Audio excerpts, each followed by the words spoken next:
Depois da nossa série sobre aquela rica galeria, onde se podiam ver alguns dos heróis da fé descritos no livro de Deus e cujos nomes ficarão para sempre ligados a grandes feitos, a gestos de imensa fé e coragem, comecei a pensar noutros, cujos nomes nunca são mencionados. Por isso, lembrei do monumento ao soldado desconhecido.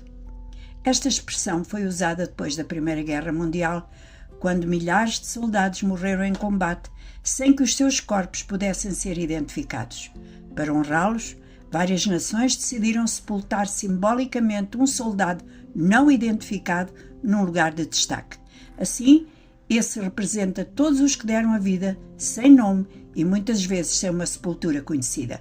É impressionante o túmulo no Arco do Triunfo em Paris, mas esse símbolo existe noutros países também. Nestes pequenos áudios quero lembrar gente que, como nós, sofreram, pecaram, choraram, deram, amaram, mas a quem os escritores bíblicos nunca atribuíram o nome. Hoje deixo-vos com uma mulher que ungiu Jesus com um perfume muito caro.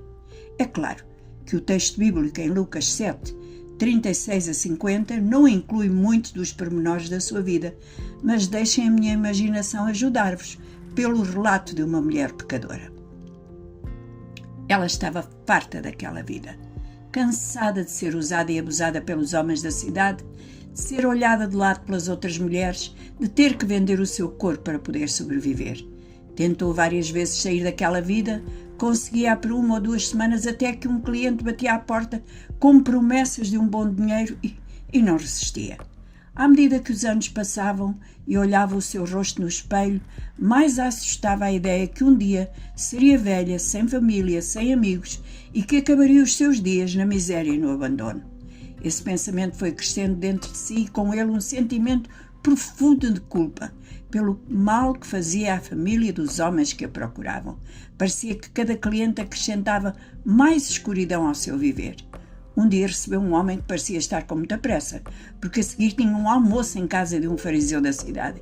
E enquanto se vestia, depois de um ato de sexo comprado e sem sabor, disse onde era o tal almoço e como estava curioso com a reunião, pois as conversas mais importantes da cidade eram agora à volta de um rabi da Galileia que curava, que recebia qualquer pessoa que chegasse a ele em necessidade e que iria estar nessa refeição. Dentro dela cresceu o desejo de conhecê-lo, de ver o seu rosto, de ouvir a sua voz. Quando ele saiu, lavou-se, vestiu uma roupa limpa e pela cabeça passavam de 1001 ideias, como chegar perto da casa do fariseu, como entrar, como poder ver o tal mestre. À medida que se preparava para sair, sentia tanta vergonha pela sua vida, tanta dor por todas as humilhações que os homens lhe tinham feito passar, tanto peso pelas famílias que tinha prejudicado só pela sua presença na cidade. Era como se um manto de luta envolvesse, como se o pecado da sua vida fosse quase impossível de suportar. Teria sentido algum alívio se chorasse, mas há muito que as suas lágrimas tinham secado. Teimavam em não sair dos seus olhos, mas escorriam-na dentro da sua alma triste. Olhou à sua volta, apenas para certificar que deixava tudo no lugar e os olhos dela caíram no pequeno vaso de alabastro junto à cama. Era a coisa mais preciosa que possuía, herança e recordação da sua querida mãe, que ao dar-lhe desejou que usasse o perfume no dia do seu casamento. Que ironia! Não tinha havido casamento nenhum, estava intacto, mas ela, num impulso inexplicável, pegou nele, acomodou debaixo do manto e saiu. A azáfama na casa do fariseu era grande. Os servos entravam, saíam de uma grande sala onde estavam os convidados e não foi difícil entrar no meio daquele vai-vem. E foi aí que o viu. Jovem, forte, recostado num coxim, o rabi conversava com um homem ao seu lado. Quase rastejando, foi-se aproximando, reparou nos seus pés fora do coxim e foi aí que algo inesperado aconteceu. Começou a chorar. Não era um choro normal. Era como se um dique tivesse rebentado dentro da sua alma. Uma torrente de dor, de culpa, de frustração, abuso, pecado. As lágrimas caíam nos seus pés e ela, atrapalhada, soltou o cabelo e limpou-os. Ele olhava apenas, sem uma palavra. Notou que a sala foi ficando cada vez mais silenciosa, à medida que o seu pranto subia de tom. Sabia que daí a nada a expulsariam. Estava habituada a isso e, antes que acontecesse, tirou o vaso debaixo do manto e abriu a tampa. Derramou o unguento perfumado nos pés do Rabi da Galileia e o cheiro inundou a sala. Chegou os lábios perto dos seus pés e beijou-os. Há muito tempo que não beijava com amor. De facto, nem sabia mais o que era um beijo de amor, mas naquele momento era só o que queria fazer.